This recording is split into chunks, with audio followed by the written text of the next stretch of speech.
My fiancée's phone kept buzzing during dinner. She smiled and muted it.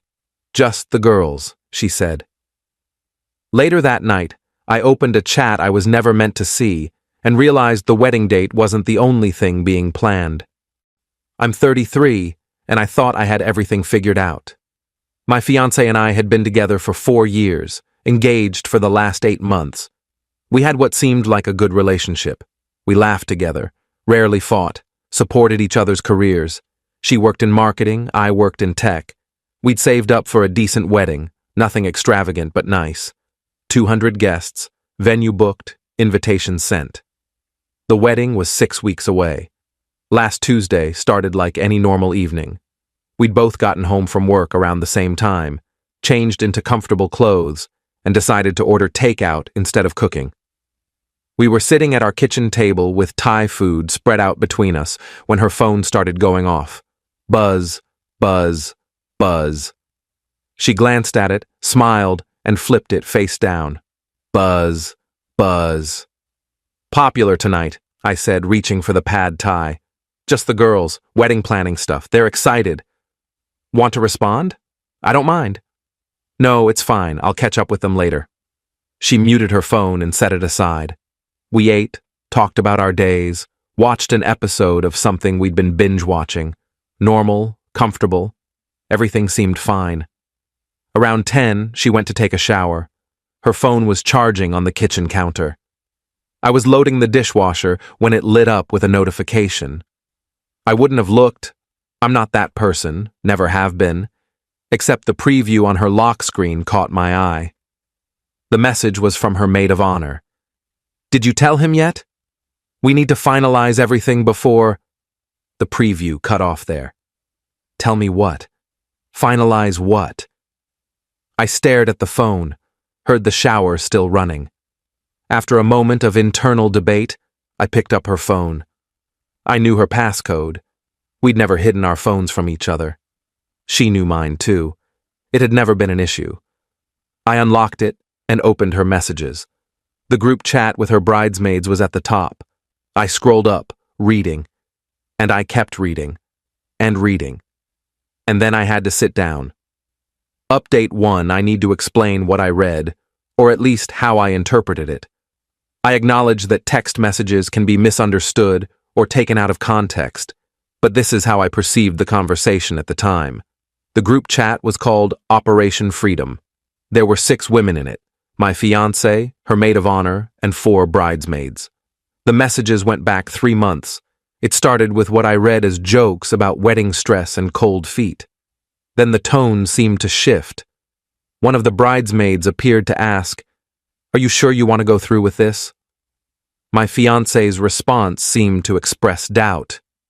"I don't know." Some days yes, some days no. The maid of honor. "What are the no days about?"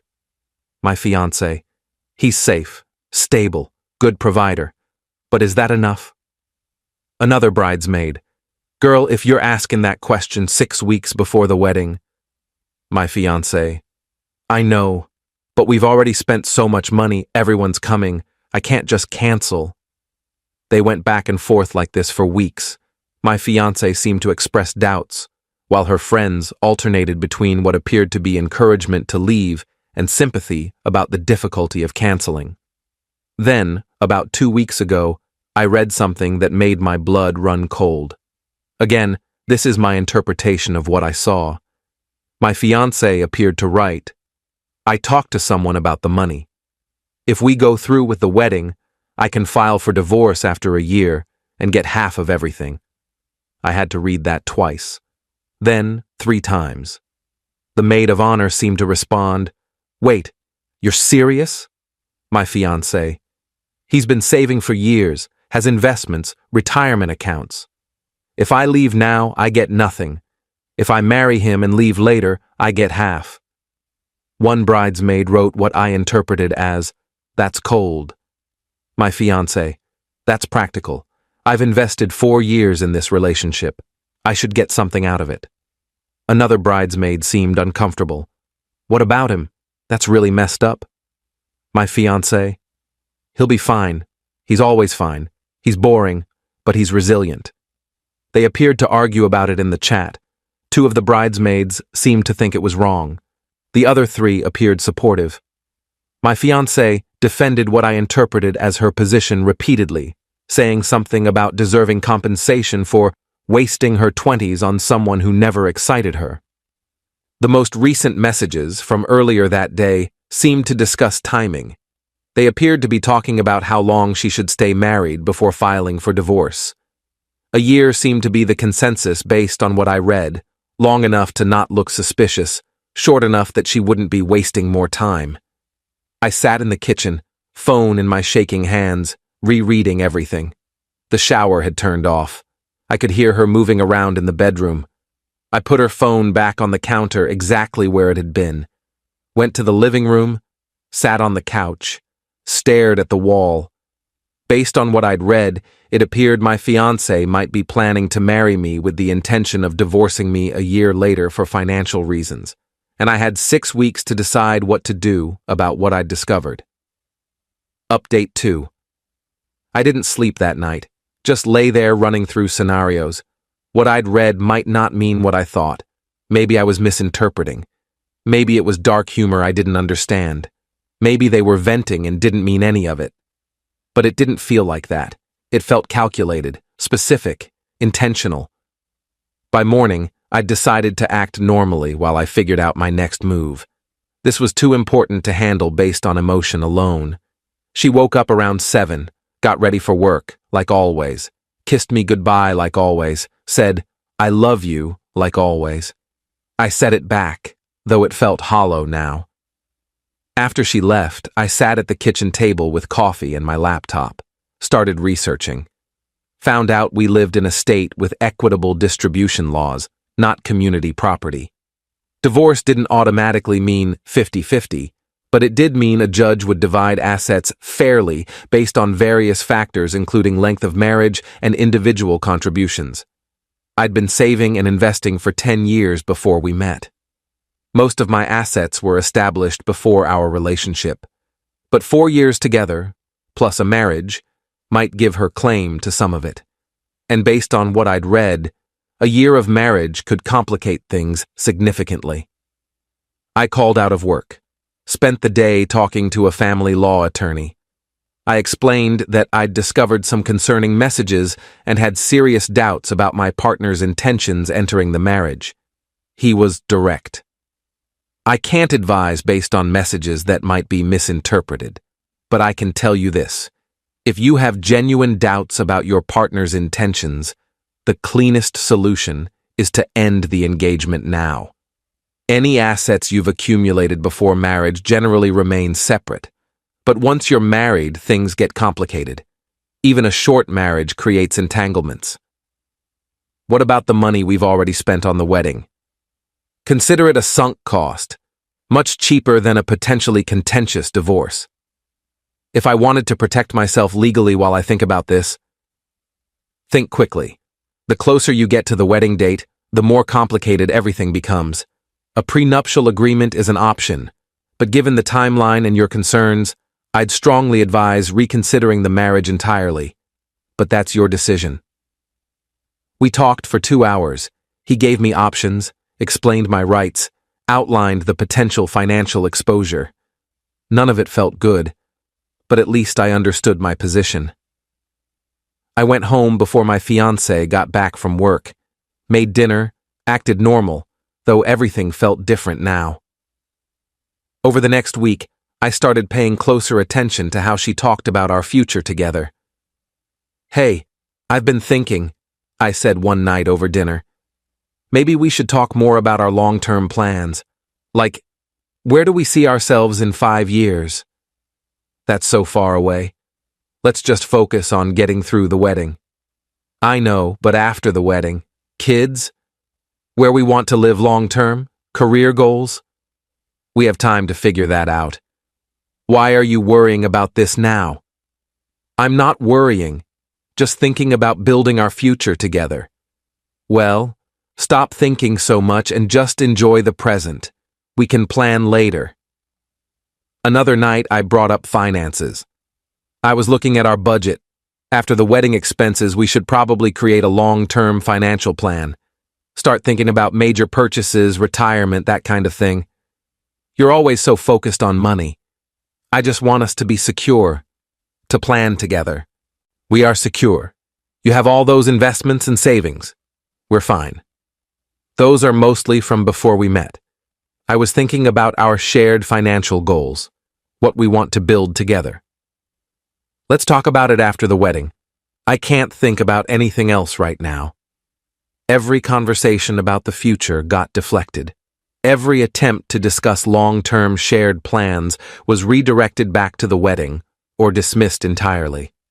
It matched the pattern I'd seen in those messages, or at least what I'd interpreted from them. Update 3. 2 weeks before the wedding, after carefully considering everything, I made my decision. I couldn't marry her, not with these doubts, not after reading what I'd read and seeing how the pattern continued in our daily conversations. I could have been wrong about what those messages meant, but the risk was too high, and truthfully, the doubts went beyond just the messages. They'd crystallized things I'd been ignoring for a long time. I called my attorney again. I'm calling off the wedding. What do I need to do to protect myself? Document your decision. Keep it brief and civil. You're not obligated to explain your reasoning in detail. Given the circumstances, I'd recommend keeping the focus on compatibility issues rather than specific accusations. What about the wedding expenses? That depends on how she reacts. Some costs might be recoverable, some won't be. But again, far cheaper than a contentious divorce. I spent a day getting organized, made sure all my important documents were in order, changed passwords on financial accounts as a precaution, made sure my pre-relationship assets were clearly documented. My lawyer assured me this was just being prudent. Then I had to have the conversation. I picked a Saturday morning. Neutral time, both of us home. Relatively calm. I'd prepared what I wanted to say. She was in the kitchen making coffee when I walked in. We need to talk. Something in my tone made her turn around. Okay, what's up? I can't marry you? She went still. What? I can't go through with the wedding. I'm calling it off. Is this a joke? Because it's not funny. It's not a joke. I've been doing a lot of thinking, and I don't think we should get married. She set down her coffee mug carefully. Where is this coming from? We're 2 weeks away. Everything's planned. I know, and I'm sorry for the timing, but I genuinely believe it's better to end things now than to marry with doubts. Why? What happened? Did I do something? I'd decided beforehand not to mention the messages I'd read, not to accuse her of specific intentions that she might deny or that I might have misunderstood, just to end things based on what I felt was true. I've realized we're not compatible in fundamental ways I've been ignoring or hoping would change. Like what? The way we think about the future, the way we communicate, what we want from partnership. That's vague. Give me something specific. We don't really talk about the future in any meaningful way. Every time I try to discuss long-term plans, real plans about building a life together, you deflect or avoid the conversation. Because I'm focused on the wedding. That's completely normal. It's more than that. We've been together 4 years and engaged for 8 months, and I realize we've never really talked about what we want our life to look like beyond the wedding day itself. So you're just giving up? 2 weeks before our wedding? After 4 years together? I'm being honest about concerns I've had for a while. Concerns I've been trying to ignore. She started crying. This is insane. You're throwing away everything we've built. What have we really built together? We've planned a wedding, we've shared an apartment and expenses, but what have we built that's deeper than logistics and routine? We love each other. I think we've been comfortable. I think we've been going through motions, but I'm not sure we want the same things from life or from marriage. I love you. I want to marry you. I want to build a life with you.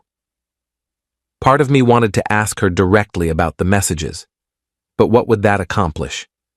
Either she'd deny the interpretation, or we'd have a huge fight about me reading her private conversations. The end result would be the same.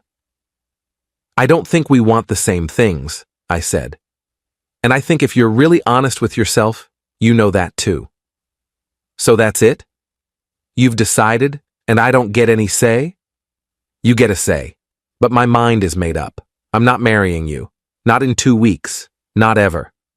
Update 4. The next 2 weeks were difficult. She stayed with her maid of honor while we figured out logistics. We sent a message to guests saying the wedding was canceled due to unforeseen circumstances, and that gifts should be returned. We dealt with vendors, lost deposits, cancellation fees. Her parents called me, understandably upset and demanding explanations. I kept it simple. We realized we had fundamentally different expectations for marriage. Better to end things now than after making legal vows. Her father pressed me. Did something specific happen? Did you find out something? I've had growing doubts about our compatibility. I should have addressed them sooner, but I didn't. That's on me. And you waited until 2 weeks before the wedding. I was hoping my doubts would resolve. They got worse instead. I'm sorry for the timing. He wasn't happy, but he couldn't force me to marry his daughter. My parents were supportive, though concerned. If you're certain about this, then it's the right choice, my mother said. Marriage is hard enough when you're sure. It's impossible when you're not. My ex-fiancée tried several times to change my mind. Long texts, emails, voicemails. She alternated between apologizing, pleading, and getting angry. You're ruining my life, one message said. You're making a huge mistake, said another. Everyone's going to think I did something wrong. I responded once, by text. I'm taking full responsibility for calling off the wedding. I'm telling everyone it's about compatibility, not about anything you did. I'm not interested in assigning blame. I just know this isn't right for either of us. She tried calling repeatedly. I didn't answer, but sent another text. I don't think more conversation will change anything. I'm sorry for the hurt this causes, but my decision is final. A few days later, one of her bridesmaids, one who'd seemed uncomfortable in some of those messages I'd read, called me. I need to tell you something, she said. I probably shouldn't, but it's been bothering me. Okay. The group chat, some of the things that were said. I want you to know that not all of us agreed with everything. Some of us were really uncomfortable. I appreciate you saying that. You saw them, didn't you? That's why you called it off. I was careful with my answer. I had doubts about our compatibility. That's all I'll say. You don't have to confirm it. I just wanted you to know that some of us tried to talk her out of certain ideas. Some of us thought some of what was being discussed was wrong. Thank you for telling me that. It helps, actually. Are you going to tell people what you read? No, I'm not interested in that. I just want both of us to move forward. You're handling this better than most people would. Final update. It's been 4 months since I called off the wedding. 4 months of processing, rebuilding, and moving forward with my life. My ex-fiancée moved back in with her parents. Through mutual friends, I heard she tells people I got cold feet and couldn't handle commitment. I've let her have that narrative. It's simpler than the truth, and I'm not interested in correcting public perception. I heard she initially threatened to sue me for wedding expenses and emotional damages, but her lawyer apparently told her she had no case. We'd split costs fairly, and I wasn't legally obligated to marry her. She eventually dropped it. 2 of her bridesmaids reached out separately to apologize for what they'd been part of, even passively. They said they'd tried to discourage certain plans. I appreciated their honesty and told them I held no ill will toward them. As for me, I took some time after everything settled to focus on myself. Traveled a bit, reconnected with old friends I'd neglected, spent more time with family, started seeing a therapist to process what had happened and understand how I'd missed or ignored warning signs. My therapist helped me see that I'd been invested in the idea of the relationship working. Sunk cost fallacy, she called it. Staying in something because you've already invested so much, even when evidence suggests it's not healthy. I started dating again recently. Nothing serious yet, but I'm approaching things differently now. I pay attention to how people talk about the future. I notice when conversations get deflected. I don't ignore small inconsistencies. I'm not bitter about what happened. That surprises some people. But I'm genuinely grateful I discovered what I discovered when I did. Whether my interpretation of those messages was entirely accurate or not, they revealed doubts and patterns that needed addressing. I could have confronted her directly about what I'd read. We could have had a big argument about intentions and interpretations. But I don't think it would have changed anything. Either she would have denied it, or justified it, or we would have fought and ended up in the same place, just with more anger and drama. This way, we both get to move forward. She has whatever story she wants to tell. I have peace of mind and my financial security intact. The people who needed to know the truth know enough. Some people think I should have given her a chance to explain. But explanations wouldn't have changed the fundamental issue. I'd lost trust, and without trust, marriage would have been a disaster. My fiancée's phone kept buzzing during dinner 4 months ago. She smiled and muted it, said, "Just the girls." Later that night, I opened a chat I was never meant to see, and based on what I read, accurate interpretation or not, I realized I couldn't marry someone I no longer trusted. Maybe I misunderstood everything. Maybe those conversations meant something entirely different than what I thought. But the pattern was there. The doubts were real. And acting on those doubts saved me from what could have been a catastrophic mistake. I'm 33 years old. I'm single. I'm more cautious than I used to be, but also more aware of what I need from a partner. I'm financially secure and emotionally recovering. Not every relationship that ends does so because of clear-cut villains and victims. Sometimes you just discover information, or perceive information, that makes you realize you can't move forward. And sometimes the bravest thing you can do is walk away, even when it's complicated and messy and hurts everyone involved. I made my choice based on what I believed to be true. Whether I was entirely right or partially wrong doesn't matter anymore. What matters is that I protected myself, handled things as ethically as I could, and gave both of us a chance to find something better. That's enough.